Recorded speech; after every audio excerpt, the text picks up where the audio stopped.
Himno número 87.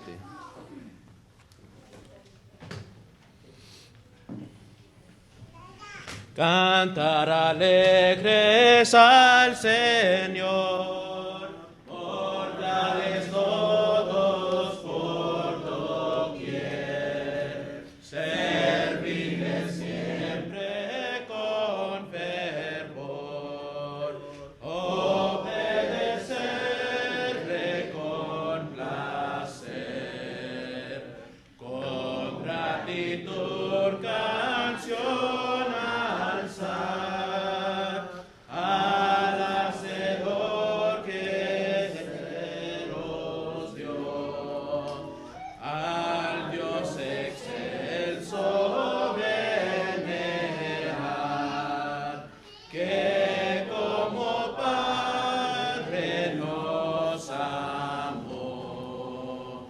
Su pueblo somos, salvará a sus ovejas el pastor. Ninguna de ellas faltará, si fueren fieles al Señor. El siguiente himno en preparación para la cena del Señor va a ser el himno número 193. 193.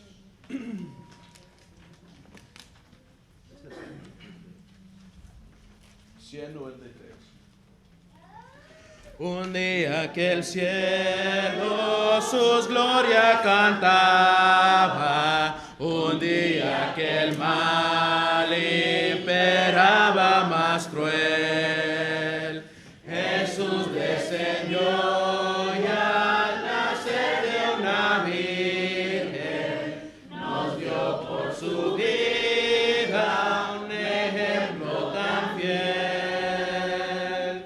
Vivo me amaba,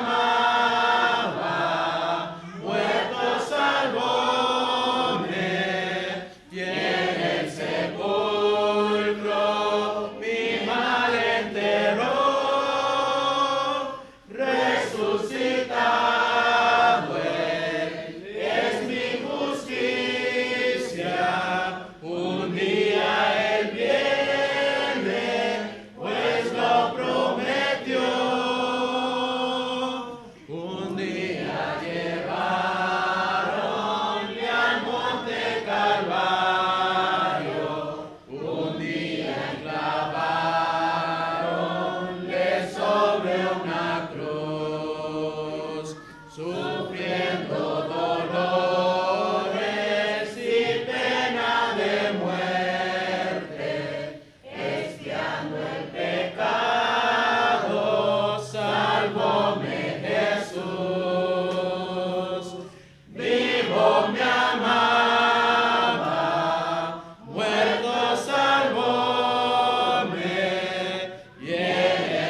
Dios les bendiga, hermanos, en esta tarde.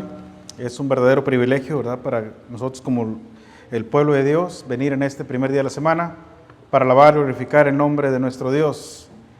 Y es una verdadera tristeza que ya se vaya a terminar el día y tengamos que hacerlo nuevamente hasta el próximo primer día de la semana. Pero hoy estamos aquí, hermanos, y hemos venido con el mismo propósito de hoy por la mañana, con este corazón contento, agradecido, de ofrecerle a Dios una oración en espíritu y en verdad. Damos la bienvenida a todos nuestros visitantes, esperamos que no sea la primera ni la última vez que están entre nosotros. Qué bueno que están aquí, que hicieron el tiempo para venir a estudiar las Sagradas Escrituras y aprender más de ellas. Y algún día no muy lejano también vengan a formar parte de su reino. En la mañana, hermanos, comenzamos una clase, la cual la basamos en la carta a los Hebreos capítulo 3 y versículo 8, y también Apocalipsis capítulo 1 y versículo 8. El escritor a los Hebreos, hermanos, en el capítulo 3 y verso 8 dice: Jesucristo es el mismo ayer y hoy y por los siglos. Y Apocalipsis capítulo 1 y verso 8 dice Jesucristo: hermanos, yo soy el alfa y la omega,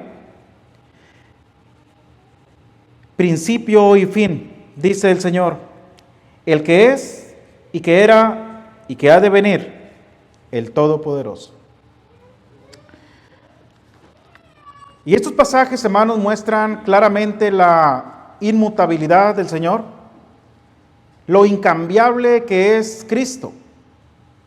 Es el mismo, hermanos, ayer, hoy y siempre, por los siglos de los siglos. Él no cambia, no hay inmutabilidad en Él. Jesucristo, hermanos, fue quien vino a establecer la iglesia, lo vimos hoy por la mañana, y lo hizo, hermanos, en la ciudad de Jerusalén en el año 33. Y no era algo nuevo, simple y sencillamente, hermanos, que Dios fijó el tiempo probado y vino Jesucristo, hermanos, a la tierra para establecer ese plan redentor. Algo, hermanos, que ya había sido formado desde antes de la fundación del mundo, ya lo había sido planeado la iglesia, estaba en la mente de Dios que esto fuera así, y cuando el cumplimiento del tiempo vino, entonces Jesucristo viene, hermanos, a nacer a esta tierra de una mujer, y también bajo la ley. Esto es algo importante. Y de esa manera, hermanos, Jesucristo más tarde va a ser crucificado, va a entregar su cuerpo, va a derramar su sangre. Y ya se habló hoy por la mañana, tanto en el estudio como en la predicación, y por medio de esa sangre preciosa que Cristo derrama en la cruz, es que la iglesia, hermanos, tiene la oportunidad de que sea salva, de que sus pecados sean perdonados. Entonces, hermanos, cuando el apóstol Pedro se levanta ahí en Hechos capítulo 2 y comienza a predicar, hermanos, ese gran sermón en el cual como 3,000 almas vinieron a los pies de Cristo, ahí nace, hermanos, la iglesia. Y nace, hermanos, una iglesia fuerte, una iglesia, hermanos, que entendía perfectamente bien quién era su Señor, a quién estaban siguiendo. Por lo tanto, hermanos, empiezan a crecer numéricamente, también, hermanos, espiritualmente, y llega el momento, hermanos, donde viene una grande persecución. Y cuando son esparcidos por todas partes, la iglesia dice que iba predicando el evangelio, anunciaban el evangelio, querían que el mundo supiera quién era Cristo, querían que todos supieran, hermanos, que había perdón de pecados. La iglesia del primer siglo tiene mucho, pero mucho, hermanos, que enseñarnos a la iglesia de hoy día. Entonces, hermanos, decíamos que esta iglesia, hermanos, es una iglesia en la cual nosotros debemos aprender mucho, porque lamentablemente, hermanos, 20 siglos más tarde, la iglesia ya no es igual. La iglesia de Cristo, hermanos, frente al siglo XXI, ha perdido, hermanos, muchas cosas. Ya no ha sido, hermanos, aquella iglesia del primer siglo, la cual inició, hermanos, con un entusiasmo tremendo, con aquel amor, hermanos, que había, con aquel deseo de servir a Dios. Ellos estaban dispuestos a entregar sus vidas por el nombre de Cristo. Por eso no importaba, hermanos, ser encarcelados. No importaba, hermanos, ser azotados. No importaba, y aunque los amenazaban, salían predicando el evangelio. Porque sabían, hermanos, sabían a quién estaban siguiendo. Y la clase, hermanos, que comenzamos en la mañana lleva por título, ¿cómo está la iglesia de Cristo ante el siglo XXI? ¿Cómo está? Y es cierto, hermanos, que los tiempos que vivimos son tiempos peligrosos, ha cambiado, todo ha cambiado, pero Cristo no. Cristo sigue siendo el mismo ayer, hoy y siempre. Entonces, si Cristo no cambia, hermanos, ¿por qué la iglesia habría de hacerlo? ¿Y sabe por qué lo está haciendo la iglesia? Porque se ha acomodado, hermanos, al mundo.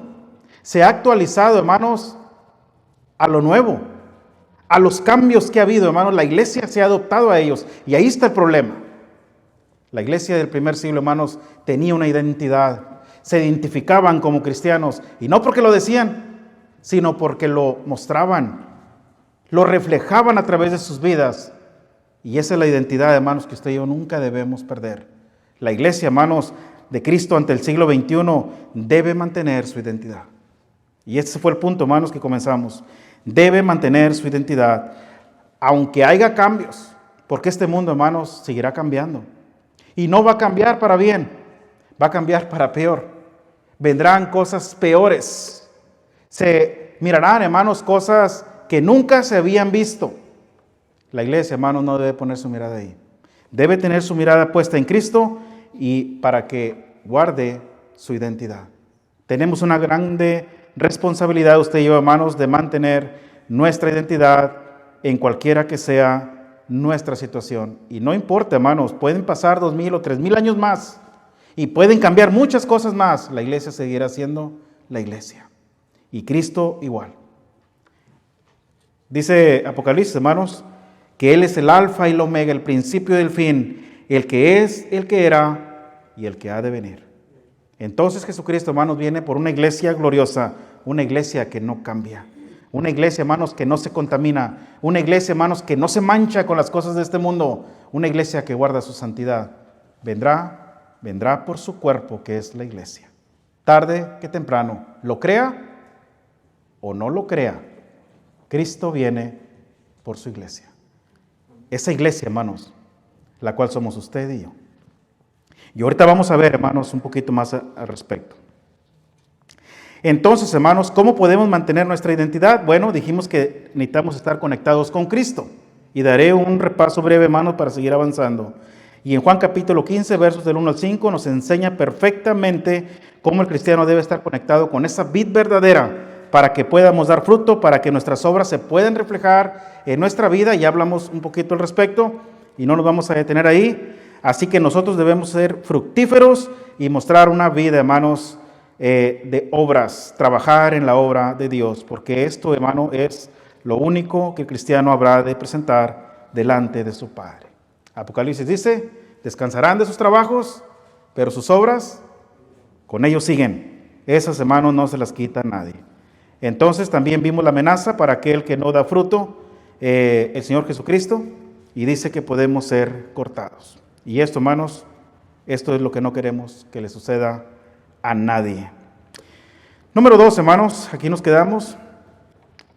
También, hermanos, ¿cómo podemos mantener nuestra identidad? No solamente estando conectados con Cristo, sino también, hermanos, debemos desarrollando el propósito por el cual fuimos llamados. Primera carta de Timoteo, capítulo 1.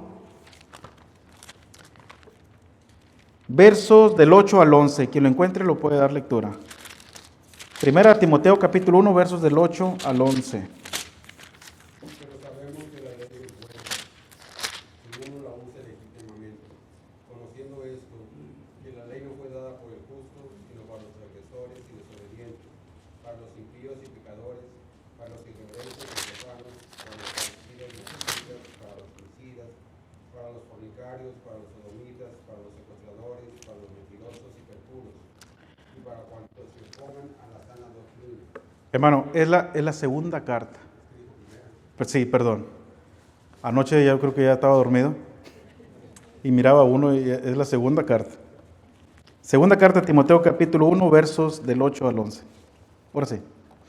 Por tanto, no te avergüences de dar testimonio de nuestro Señor, ni de mí, preso suyo, sino participa en las aflicciones por el Evangelio según el poder de Dios, quien nos salvó y llamó con llamamiento santo, no conforme a nuestras obras, sino según el propósito suyo y la gracia que nos fue dada en Cristo Jesús ante los tiempos de los siglos, pero que ahora ha sido manifestada por la aparición de nuestro Salvador Jesucristo, el cual quitó la muerte y sacó luz la vida en inmortalidad por el Evangelio, el cual yo fui constituido predicador, apóstol y maestro de los gentiles. Gracias, hermano.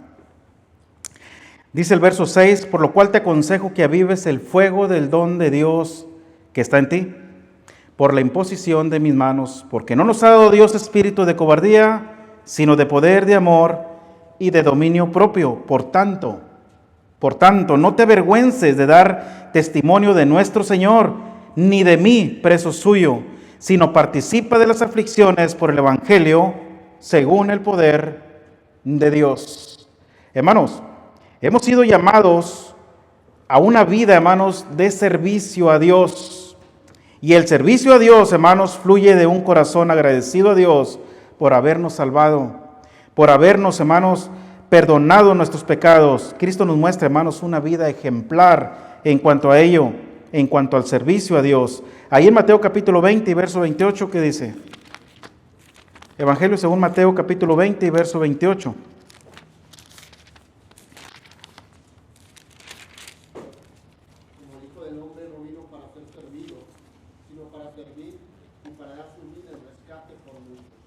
Fíjense bien, hermanos, a lo que vino el Señor Jesucristo. No vino para ser servido.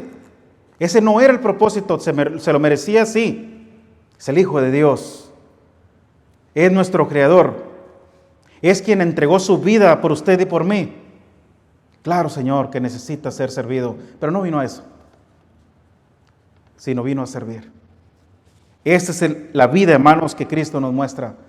El ejemplo que nos deja completamente, hermanos, bien marcado. Y el apóstol Pablo nos dice por medio de la carta de los Filipenses, capítulo 2, versículo del 5 en adelante: haya pues en vosotros este sentir. El cristiano, hermanos, debe imitar ese ejemplo del Señor Jesucristo en todos los aspectos, especialmente, hermanos, en una vida de servicio. Como iglesia, hermanos, hemos sido llamados a vivir una vida de servicio a Dios, y esto lo vamos a mostrar, hermanos, por medio de la iglesia. Pero también, hermanos, para poder mantener nuestra identidad, debemos mostrarle al mundo, hermanos, que somos cristianos. ¿Y sabe cómo lo vamos a hacer? Siendo la luz en medio de las tinieblas.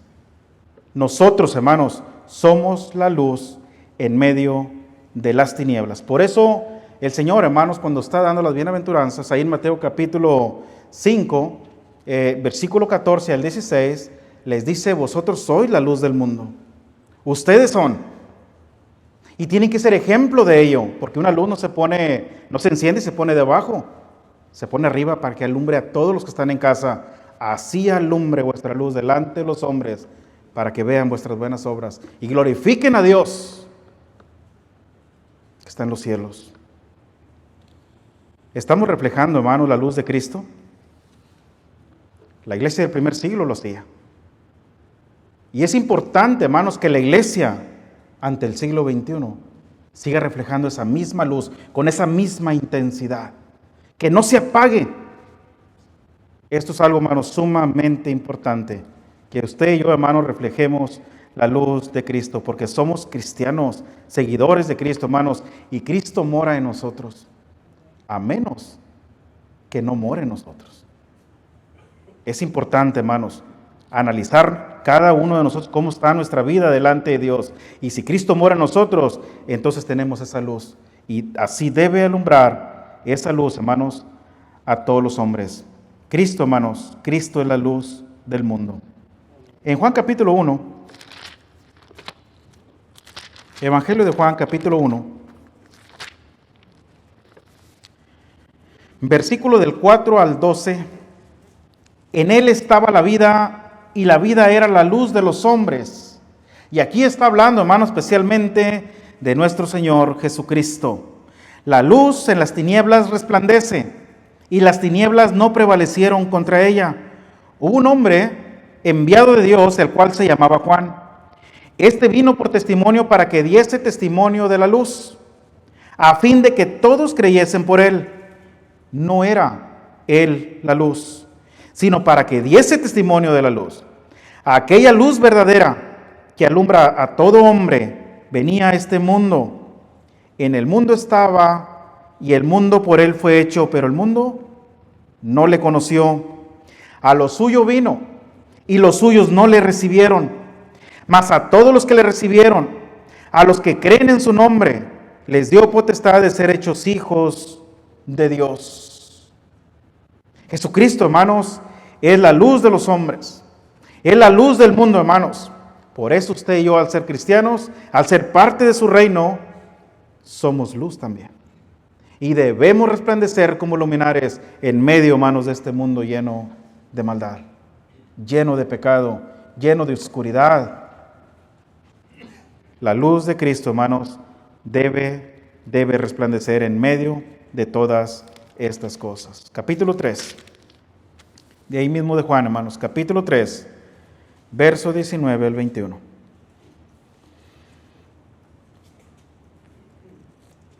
Y esta es la condenación, que la luz vino al mundo, y los hombres amaron más las tinieblas que la luz, porque sus obras eran malas. Porque todo aquel que hace lo malo aborrece la luz y no viene a la luz, para que sus obras no sean reprendidas.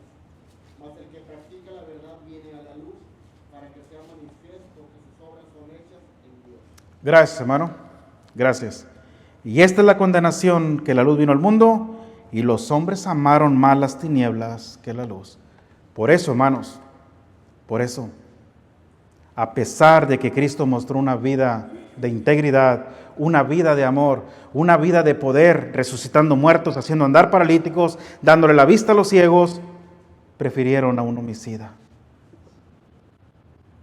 Aquí está el Señor Jesucristo y aquí está un homicida. Aquí está Barrabás. Y prefirieron a Barrabás. Crucifica a ese hombre que le da la vista a los ciegos, a ese hombre que hace andar paralíticos, a ese hombre que resucita a los muertos. Crucifícale. Suéltanos a Barrabás. Los hombres amaron más las tinieblas que la luz, porque sus obras eran malas.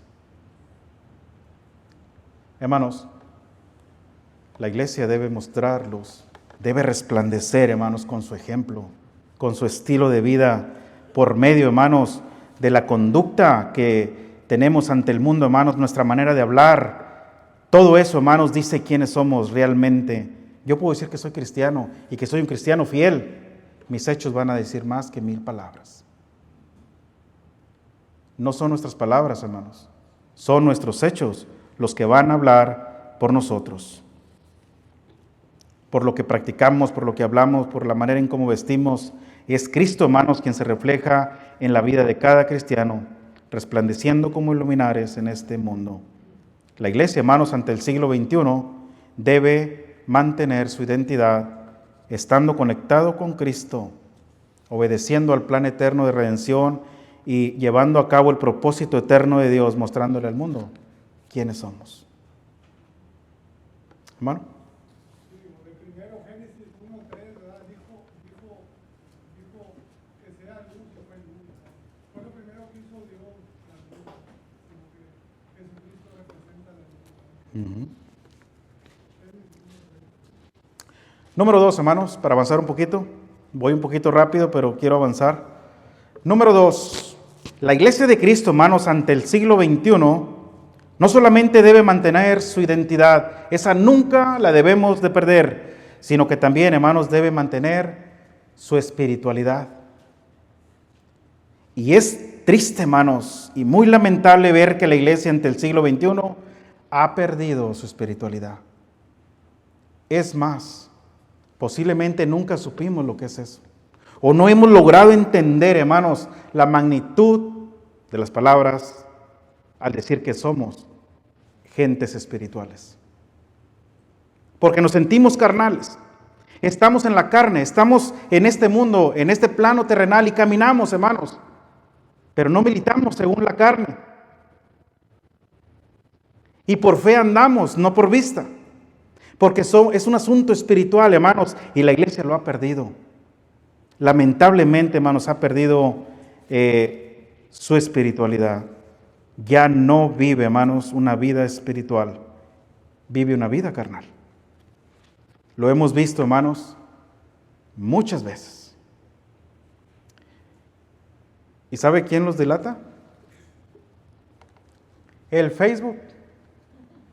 Es el que se ha venido a encargar de decirle a todos quién soy yo, por lo que publico donde ando, por lo que estoy haciendo, con quien me junto.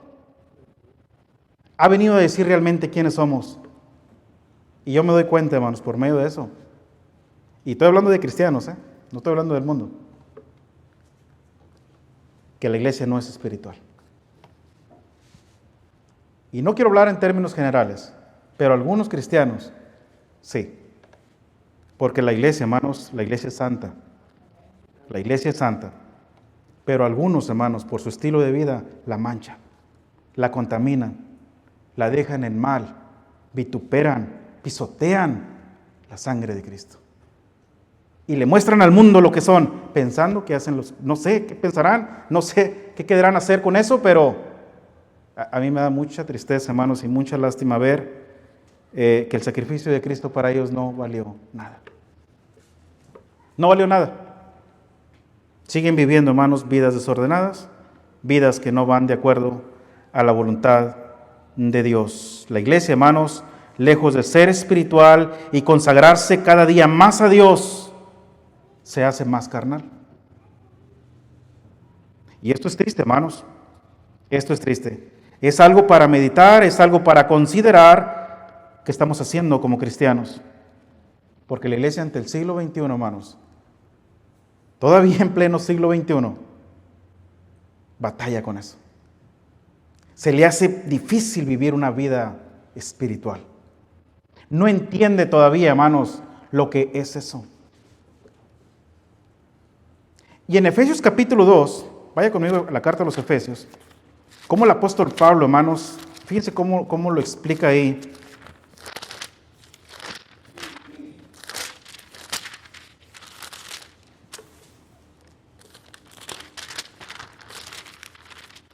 Efesios capítulo 2.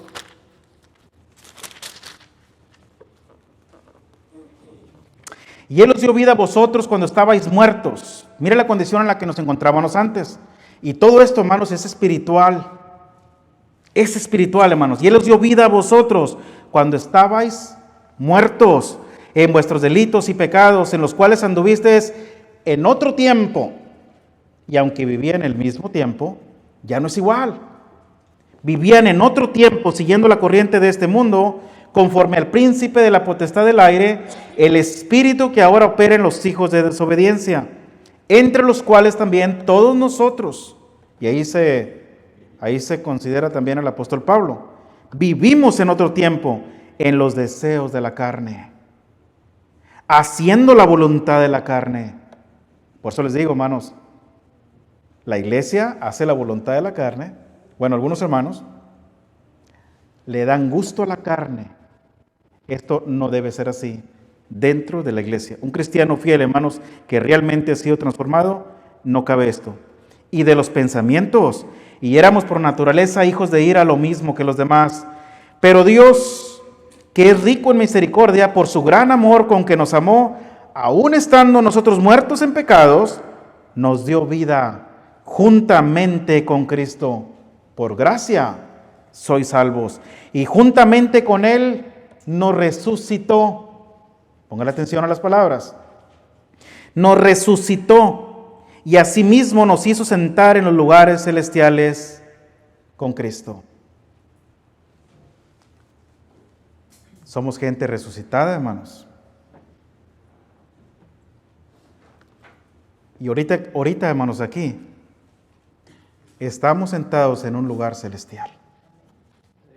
Este es un lugar espiritual. No, hermano, yo simple siento que estaba en un edificio con aire acondicionado y estoy sentado en una banca muy cómodo, donde quizás los jóvenes ya quisiera que terminara, pero los viejitos dicen, síguele, que se caliente más el menudo, ¿verdad? Para que esté más caliente. Pero estamos en un lugar espiritual.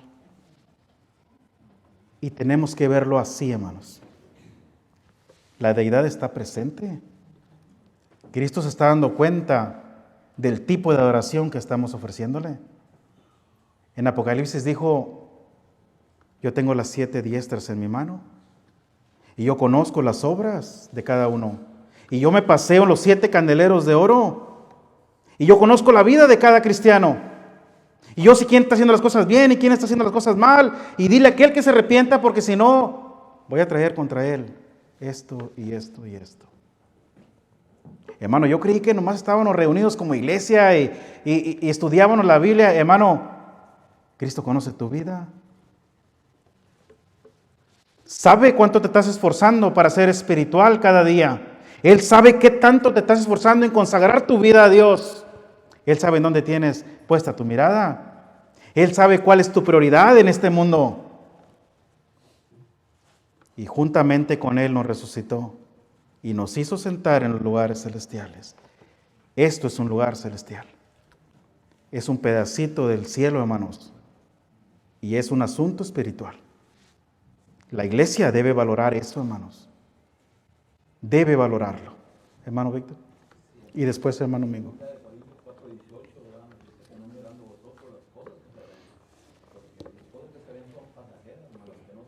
Son eternas. Allá están los cielos.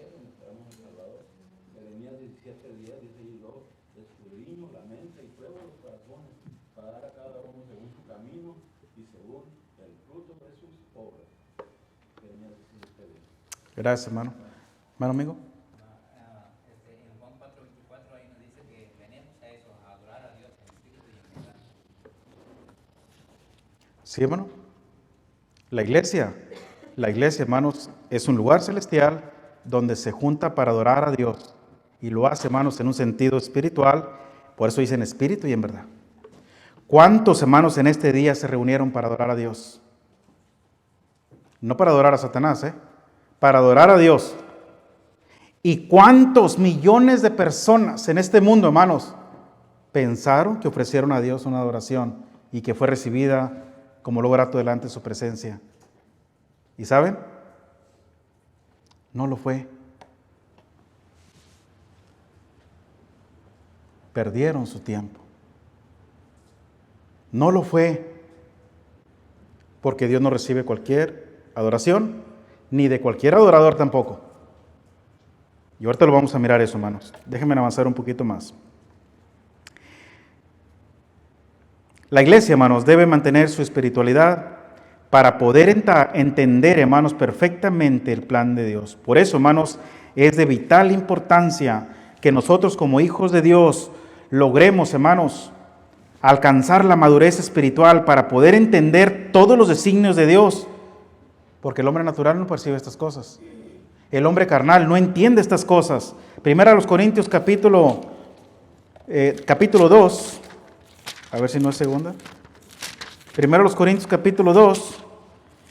Versículo 6.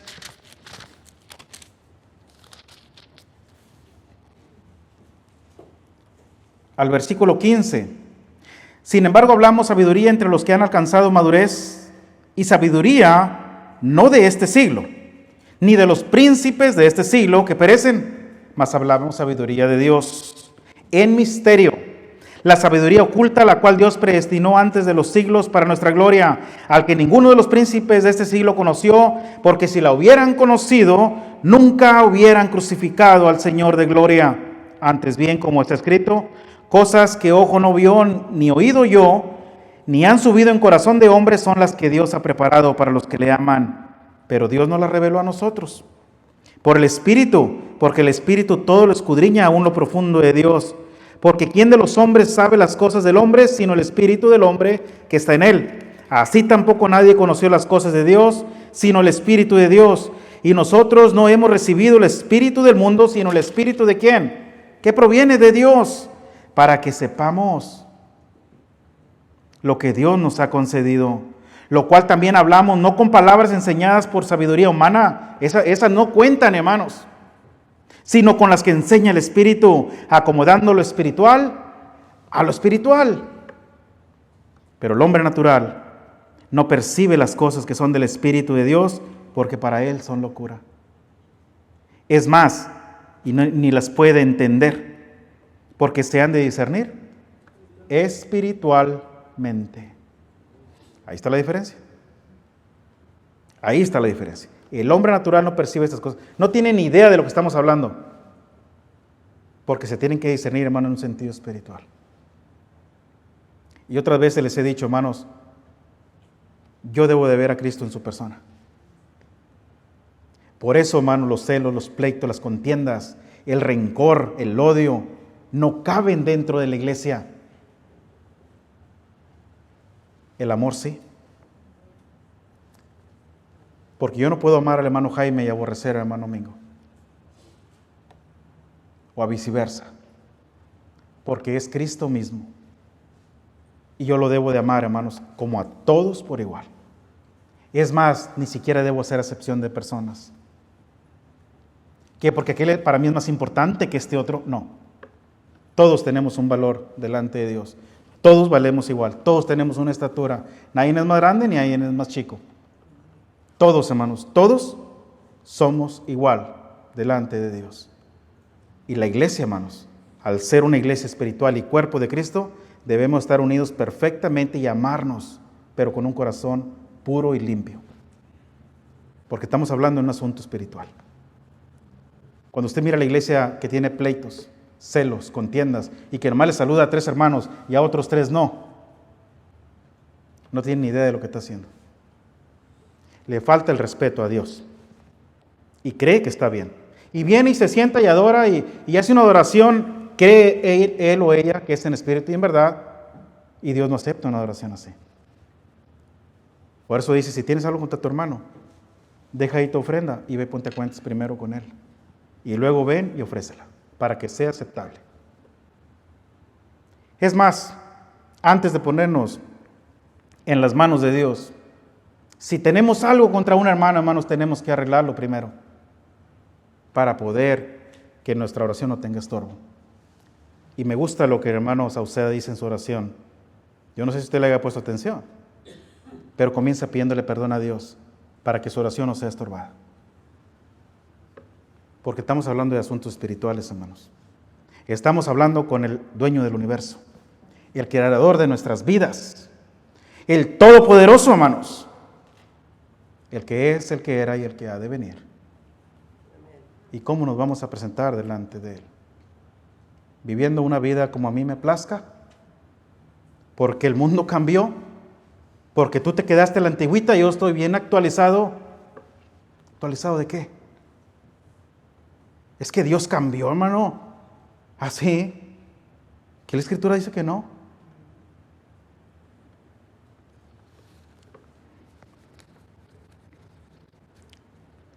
La iglesia, hermanos, frente al siglo XXI, debe cuidar su espiritualidad. Nunca se debe de perder.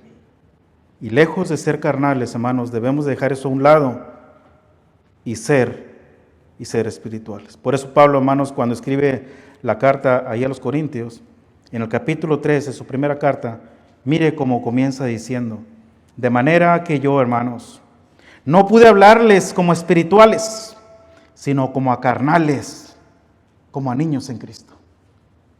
No pude, debí de haberles hablado en un sentido espiritual, pero no me iban a entender. No pude hablarles como espirituales, les hablé como a carnales, como a niños en Cristo. Os di a beber leche y no vianda, porque aún no erais capaces, ni sois capaces todavía. Y va a decir por qué.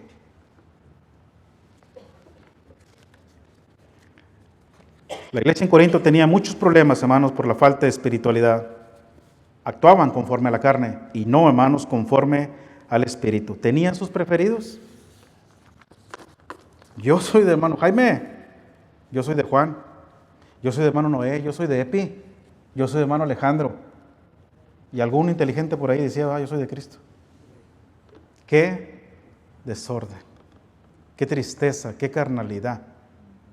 Lejos de ser una iglesia espiritual y unida, vivían una vida carnal.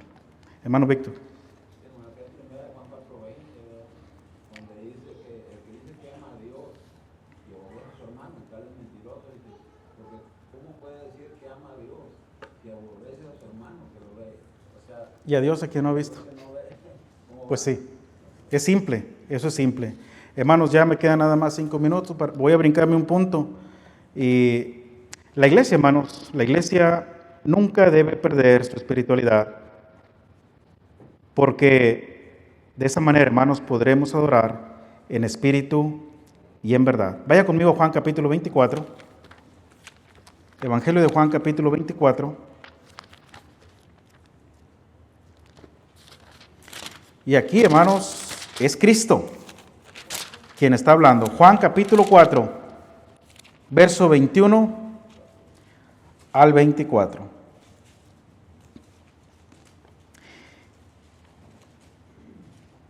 Bueno, desde el 19. Le dijo la mujer: Señor, me parece que tú eres profeta. Nuestros padres adoraron en este monte y vosotros decís que en Jerusalén es el lugar donde se debe de adorar. Jesús le dijo: mujer, créeme que la hora viene cuando ni en este monte ni en Jerusalén adoraréis al Padre. Vosotros adoráis lo que no sabéis. Nosotros adoramos lo que sabemos, porque la salvación viene de los judíos. Mas la hora viene y ahora es cuando los verdaderos adoradores adorarán al Padre en espíritu y en verdad, porque también el Padre tales adoradores busca que le adoren. Dios es espíritu. Pongan atención, hermanos. Dios es espíritu, y los que le adoran en espíritu y en verdad es necesario que adoren, porque también el Padre tales adoradores busca. Por eso les decía, hermanos, ¿cuántos adoraron a Dios este día?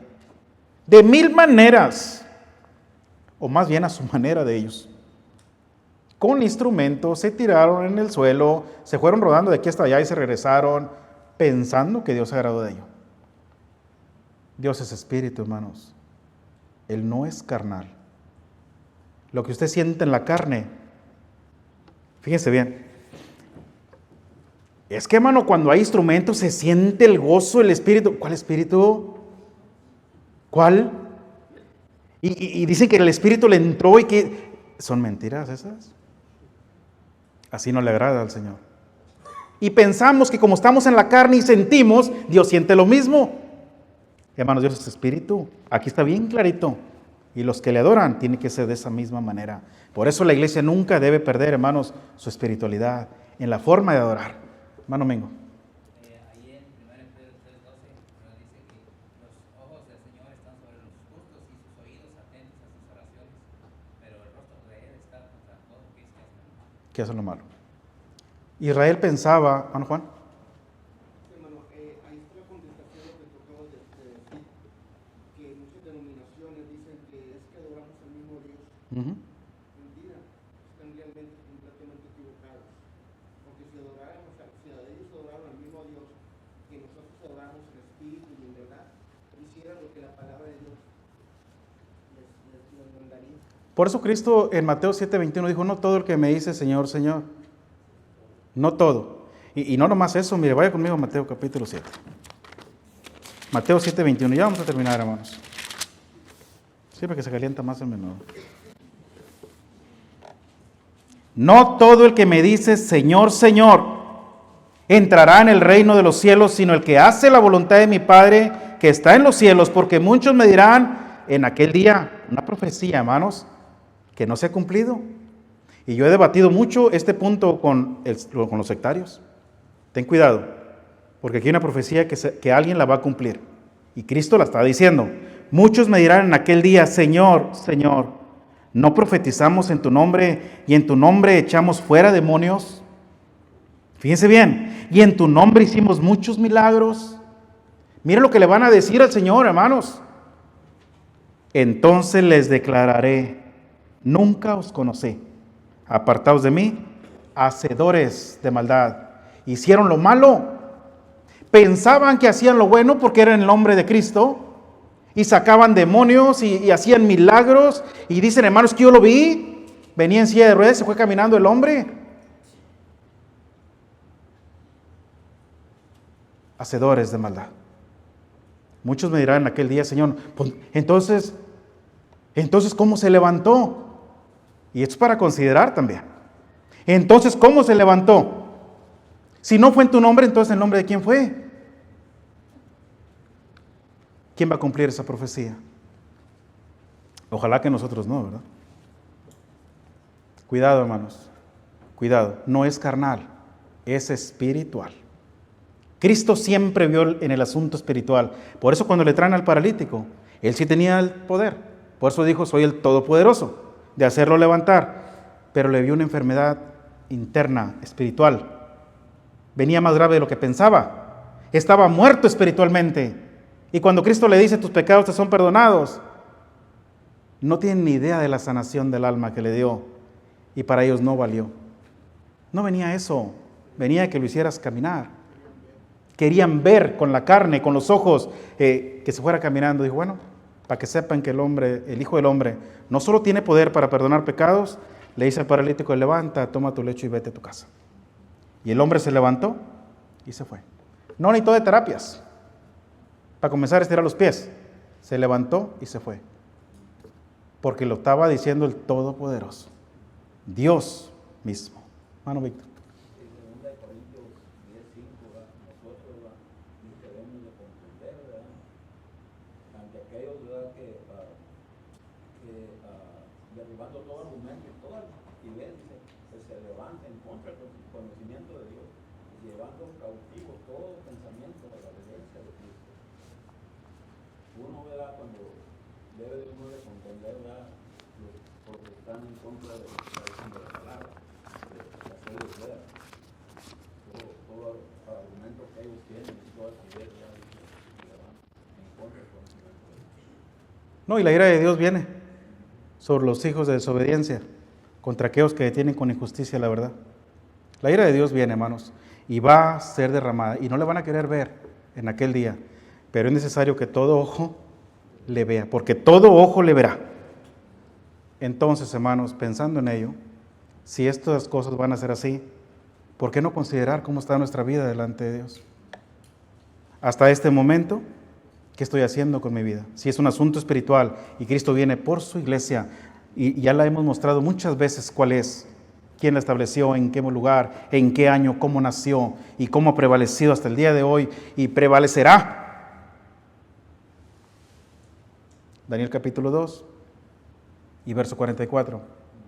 Ese reino que se habría de levantar, hermanos, jamás sería destruido. Jamás. Porque es Cristo mismo. Y tenemos que entenderlo en un sentido espiritual. Hermano Jaime. Sí, hermano, algo que me fijaba yo en la mañana cuando predicaba, hacía la oración de nuestro hermano Mike acerca de los 70 que le comentaba yo a ustedes, los 70 que mandó Jesucristo a enseñar la palabra de él, ¿verdad? Y decían, hombre, venían bien contentos, dice, porque hasta los demonios sacamos, dice, no por eso. Pero quiero leer algo, hermano, quisiera leer algo. Yo sé que ya el tiempo nos gana, ¿verdad? Pero en Juan 8:42, esa historia es cuando Jesús habla con esta gente de Abraham, ¿verdad? De que le quieren alegar a Dios, ¿verdad? De que ellos son hijos de Dios, dice. Pero leamos. No, es que si así fuera. A leer, ¿verdad? Ajá. Para que no sean mis palabras, ¿verdad? Pero muchas veces el hombre, el ser humano, quiere alegar con Dios, ¿verdad? Pero pues no podemos contra Dios, como le dijo Jesucristo a Pablo, le dijo, ¿cómo no puedes, contra mí no puedes? Entonces dijo Pablo, heme aquí, Señor, ¿qué quieres que haga? ¿Verdad? Entonces aquí vemos en Juan 8:42, dice, Jesús entonces les dijo, si vuestro Padre fuera Dios, ciertamente me amaríais. Que algo que nos estaba enseñando el hermano Noé acerca del amor, dice, porque yo de Dios he salido y he venido, no he venido de mí mismo, mas Él me envió. Sino que Él me envió. ¿Verdad que sí? Bueno, más que esta es otra versión, por eso va a estar un poquito diferente a la de ustedes. Dice, porque no reconocéis mi lenguaje, ¿por qué no podéis oír mi palabra? Vosotros de vuestro padre el diablo sois, y los deseos de vuestro padre queréis cumplir.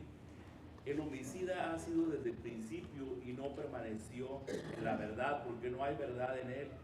Cuando habla mentira de suyo habla, porque es mentiroso y padre de mentira. Y 45 dice, y porque yo digo verdad, ¿no me creéis? 46, pregunta, ¿quién de vosotros me redarguye de pecado? Pues, si digo verdad, ¿por qué vosotros no me creéis? 47, el que es de Dios, aquí está algo. Dice, el que es de Dios, las palabras de Dios oye, por eso, dice, por esto no las oís vosotros, porque no sois De Dios.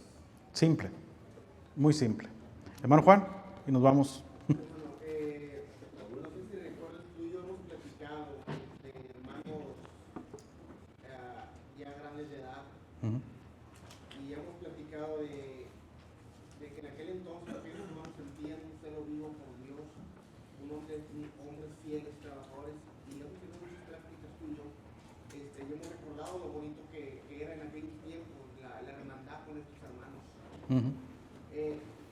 Hoy en día, lamentablemente, hermano, nosotros como Iglesia de Cristo queremos adaptar la Biblia a nuestras costumbres, a nuestras tradiciones. ¿Qué quiero decir esto? Que agarro lo que me conviene para vivir yo mi vida a mi conveniencia. Esto sí me conviene, esto no. No queremos dejar a un lado las tradiciones. En aquellos entonces, aquellos grandes hermanos hacían a un lado sus costumbres, sus tradiciones para acoplarse, para adaptarse a la vida cristiana. Entonces, si queremos un gran ejemplo, tenemos la iglesia de Corinto, que era una iglesia cosmopolita que se adaptaban a las costumbres de todos los hermanos que iban llegando de diferentes partes y querían adaptar esas costumbres a la iglesia de Cristo, por eso había tanto problema. Entonces no caigamos en ese ejemplo, en ese grave error de imitar a la iglesia de Corinto. Y es para todos nosotros, y a veces nosotros como hermanos maduros, hermanos ya que estamos maduros en edad y en espiritualidad, a veces nos dejamos llevar por estas costumbres y tradiciones. No perdamos que la iglesia de Cristo pierda esta identidad. Fíjense, hermanos, la iglesia ante el siglo XXI debe tener mucho cuidado de todas esas cosas. Y nos faltó un punto más por tratar. Dios permita que más adelante, porque es un estudio muy, muy extenso, muy grande. Lo he recortado, hermanos, para traerlo en una clasecita o en dos, ¿verdad? Pero la iglesia de Cristo, hermanos, ante el siglo XXI, debe mantener su identidad, que nunca se nos olvide. Debe mantener su espiritualidad, que nunca se nos olvide. Y debe mantener su santidad, que no se contamine con el mundo. Eso es lo que usted y yo, hermanos, debemos cuidar como iglesia. Y así estaremos listos para la segunda venida de Cristo, y cuando Él decida regresar, estemos listos para ir con el Señor. Pero si todavía en esta tarde, quiero terminar, hermano Víctor, si en esta tarde, ahorita nos sentamos y platicamos, hay alguien que todavía no ha obedecido el Evangelio, todavía no está listo, en espera la segunda venida de Cristo, ¿por qué no hacerlo en esta tarde? Vamos a aprovechar el tiempo, vamos a tener un himno de invitación, y si así lo desea, pues venga, pase al frente y aquí le vamos a atender. Dios les bendiga. Gracias, hermano.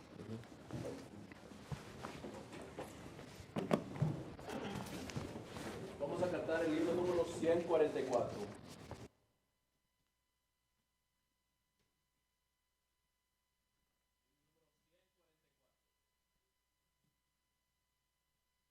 Cerca, más cerca, oh Dios de ti.